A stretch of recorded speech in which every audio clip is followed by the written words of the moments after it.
Tyra Banks vs. Netflix. Inside the defamation lawsuit shaking reality TV. One of the most powerful names in reality television has filed a major defamation lawsuit in California, and the target is Netflix. The lawsuit centers on a documentary titled Reality Check, America's Next Top Model, released by Netflix to significant controversy. Tyra Banks, the creator and longtime host of America's Next Top Model, alleges the documentary made false and defamatory statements about her conduct during the show's run. The case raises questions that extend well beyond one television personality, questions about what documentary filmmakers can say about real people, and what rights reality TV subjects hold over their own narratives. Stay until the end. The legal stakes here go beyond this single case, and the outcome will matter to every person who has ever appeared on a reality production. The central question in this lawsuit is not whether Tyra Banks was criticized. That is legal. The question is whether the criticism crossed into something the law does not protect. What made America's Next Top Model significant enough to generate a lawsuit to decades after launch?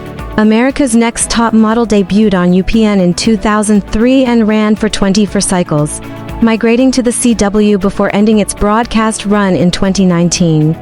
At its peak, it drew millions of viewers per episode and had substantial international distribution across dozens of markets.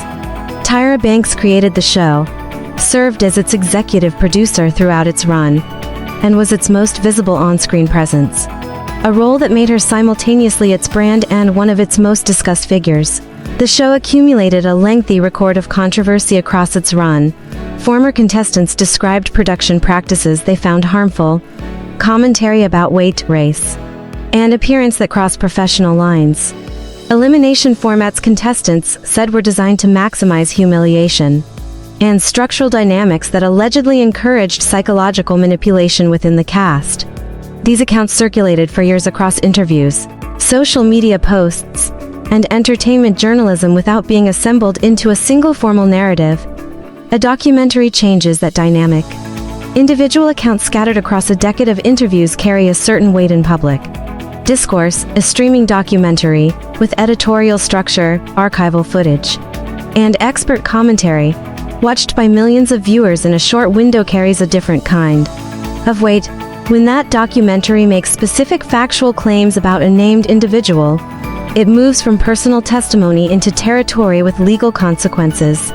What contestants said across years of separate interviews had one kind of impact, a structured Netflix documentary seen by millions has another, and that difference is exactly why a lawsuit became possible. The distinction matters because it goes directly to what defamation law requires, and why this case is more complicated than it appears on the surface. What does a defamation claim actually require? And does this lawsuit meet that standard? Defamation law in the United States requires proving several distinct elements. The defendant must have published a false statement of fact, not an opinion, not rhetorical exaggeration, but a specific false factual claim presented as true. That statement must have been made to a third party. It must have caused the plaintiff measurable harm to reputation, professional standing, or income, and for public figures, which Tyra Banks unambiguously qualifies as. There is an additional and demanding requirement. The statement must have been made with actual malice, as established by the Supreme Court in New York Times Co.v. Sullivan in 1964, means the publisher either knew the statement was false at the time of publication or acted with reckless disregard for whether it was true or false. The standard was deliberately set high to protect press freedom and robust debate about public figures. Being wrong about a public figure is not automatically defamatory. Being carelessly wrong, working from sources that turned out to be mistaken, is generally not defamatory. The plaintiff must demonstrate that the publisher had specific reason to doubt the claim and published it anyway, whether the Netflix documentary meets that demanding threshold, or falls on the protected side of the line, is precisely what a California court will now determine. The documentary drew on accounts from former contestants, which are first-hand testimony.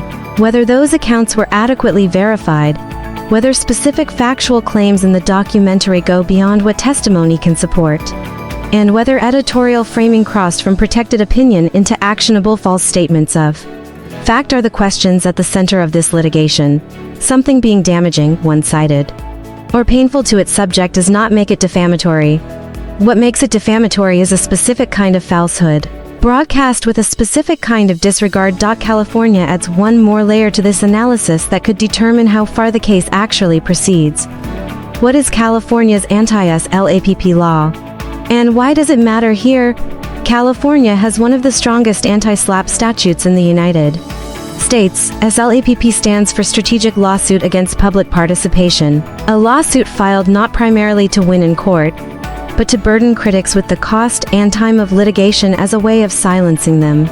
The California statute allows defendants in these cases to file a special motion to strike the complaint early in proceedings, before expensive discovery begins.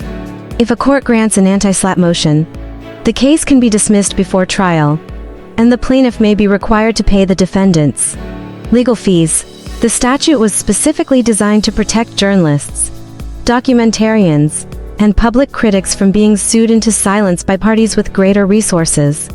It is a structural counterweight to the financial asymmetry that otherwise makes litigation a tool of suppression rather than remedy. Netflix would almost certainly file an anti-SLAPP motion in this case. The documentary covers matters of clear public interest. The treatment of contestants on one of television's most influential reality shows, produced by a public figure, over a 17-year period. Whether the specific claims made in the documentary constitute protected speech on a matter of public concern, or cross into actionable defamation about a specific individual, is the central legal test the anti-SLAPP process will force the court to address early. The outcome of that motion, more than any trial outcome, may determine the lasting shape of this case. The anti-SLAPP motion is not a technicality. It is a structural test of whether this lawsuit belongs in court at all. And the answer shapes everything that follows. The broader stakes extend well beyond the two parties at this case's center. What does this lawsuit mean for everyone who has ever appeared on a reality television production? Reality television as a format has operated for most of its history in a significant legal gray zone regarding participant rights. Contestants sign broad releases that typically surrender substantial control over how footage is used, how they are depicted in editing, and what claims can be made about the production and promotional materials. The legal architecture of reality television has historically favored producers. A successful defamation case brought by a creator against a streaming platform over a critical documentary would establish precedent in several directions simultaneously.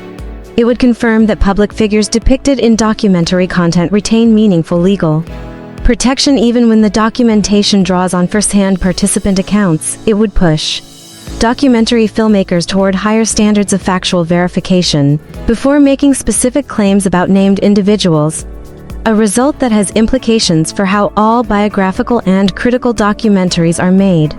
Former contestants watching this case will note a structural irony. If a producer can sue over a documentary's claims about the producer's own conduct, what protections do those same contestants have when they share their own experiences publicly? The litigation landscape of reality television is being redrawn in real time, and the parties with the most to gain or lose from the outcome are not limited to the two names on the complaint. For streaming platforms, the case raises a commercial calculus. Documentaries about controversial figures attract viewers and generate press coverage, but they also generate lawsuits, which are expensive regardless of outcome. The risk calculus for commissioning critical reality TV retrospectives has shifted with this filing. This case is not simply about one lawsuit. It is about who gets to narrate the history of reality television, and at what legal risk. Tyra Banks built America's next top model into a cultural institution across 2 decades, and in doing so, became one of the most scrutinized figures in reality television history. The lawsuit against Netflix is, at its core, a fight over which version of that institution's history is allowed to stand unchallenged. Courts will determine whether the documentary crossed from protected speech into actionable falsehood. That determination will ripple through every streaming platform, every documentary pitch meeting, and every reality TV contract signed by someone who wants, someday, to tell their own story. The camera is still rolling. Now someone is finally suing over what it showed. If this gave you a clearer picture of what is at stake, Subscribe for coverage of the stories shaping entertainment and media. Like the video and share it with someone following this case.